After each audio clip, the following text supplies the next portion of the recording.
Tô pensando em depressão. Então, alteração do sono, alteração do apetite, alteração da vontade, né? Do prazer em fazer as coisas. E aí a gente pode utilizar também instrumentos para poder fazer esse diagnóstico. Pensando especificamente nas causas em si de demência, né, que você até começou a citar, sendo as neurodegenerativas e aí o Alzheimer também como uma das principais, quais são, assim, um panorama bem rápido de quais são elas? Tá, então, principal doença. Eu vou mudar o jeito que eu tô falando. É demência na doença de Alzheimer. Tá? A Perfeito. gente não fala mais doença de Alzheimer. Porque você pode ter doença de Alzheimer sem ter demência. Mas isso é uma discussão mais aprofundada, mais complexa. Então, demência na doença de Alzheimer, demência vascular, demência mista. Ter as duas juntas, copatologia. Porque é muito comum, o Virgílio vai concordar comigo, copatologia. Então, além dessas, você tem demência na doença de Parkinson, demência na doença por corpos de Levy, demência frontotemporal.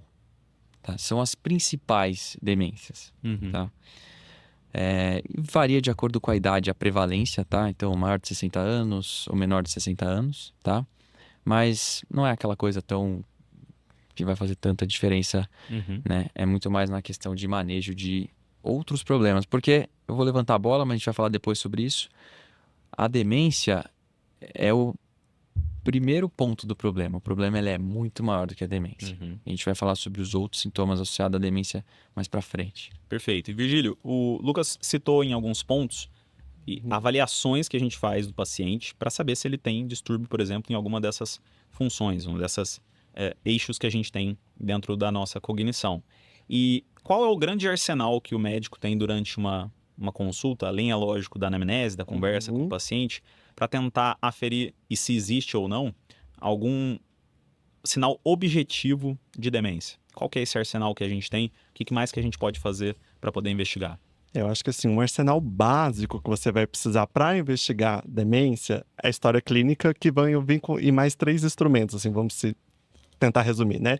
Então, algo que avalia a cognição, algo que avalie funcionalidade, algo que avalie o humor. Acho que você tendo 3, assim, você já começa a caminhar para o seu diagnóstico, né? Quando a gente diz cognição, a gente tem vários instrumentos que nós chamamos de instrumentos de rastreio. O que são esses instrumentos? A gente vai pegar um teste para cada domínio da cognição. Então, desses domínios que o Lucas trouxe. Então, um teste para avaliar a memória, um teste para avaliar a linguagem, um teste para avaliar a função executiva, o outro para avaliar a função visoespacial.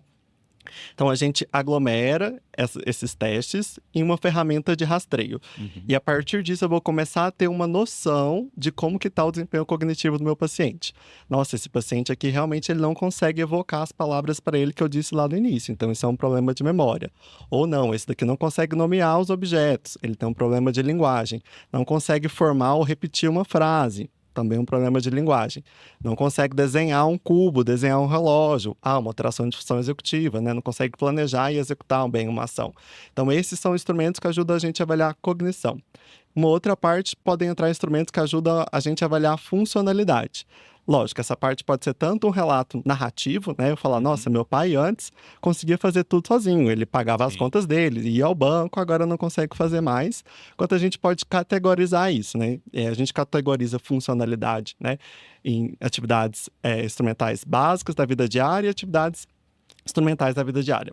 E até alguns conceitos de atividades avançadas da vida diária que aqui não entra, né? Mas assim, as instrumentais, então, é a capacidade do indivíduo relacionar com o meio. Nossa, então ele consegue pegar um transporte público, consegue pagar as contas. Então, isso é uma coisa, né? Atividades básicas da vida diária são aquelas atividades do autocuidado. Então, eu tomo banho, eu me visto, eu vou ao banheiro.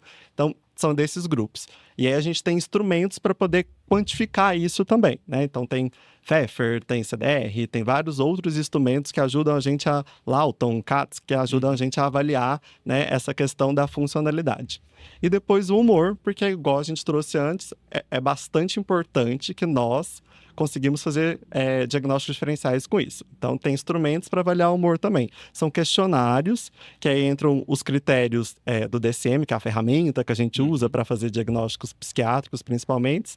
Então, são perguntas com relação a isso. Estou pensando em depressão. Então, alteração do sono, alteração do apetite, alteração da vontade, né? Do prazer em fazer as coisas. E aí a gente pode utilizar também instrumentos para poder fazer esse diagnóstico. Então, a gente tem esse arsenal, né, de instrumentos que a gente pode até permitir que a gente quantifique. Então, posso dar nota para esse desempenho cognitivo, desempenho de funcionalidade, desempenho de humor do paciente, que isso também me ajuda como um elemento de acompanhamento evolutivo. Nossa, no primeiro dia, essa paciente tinha um MoCA de 28, hoje ela tem um MoCA de 16. Como que essa doença está se comportando, como que está indo a progressão, que isso também é mais um elemento para o nosso diagnóstico. Quando você começa a notar umas velocidades, progressões diferentes, você fala, opa, coloca uma pulga atrás da orelha que talvez seu diagnóstico esteja mudando, né?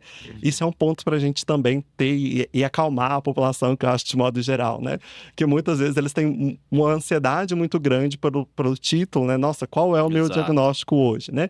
E esse diagnóstico, ele muda com o tempo, às vezes porque começam a surgir novos sintomas ou mudar o padrão de evolução da doença, que você fala, nossa, isso daqui no início parecia ser um quadro de Alzheimer, mas hoje eu estou vendo muito mais uma história, né? Tem sintoma motor, tem parkinsonismo para Lewy hoje em dia, né? Então é muito importante também ter essa tranquilidade, falar, olha, seu médico não errou, tá? Calma.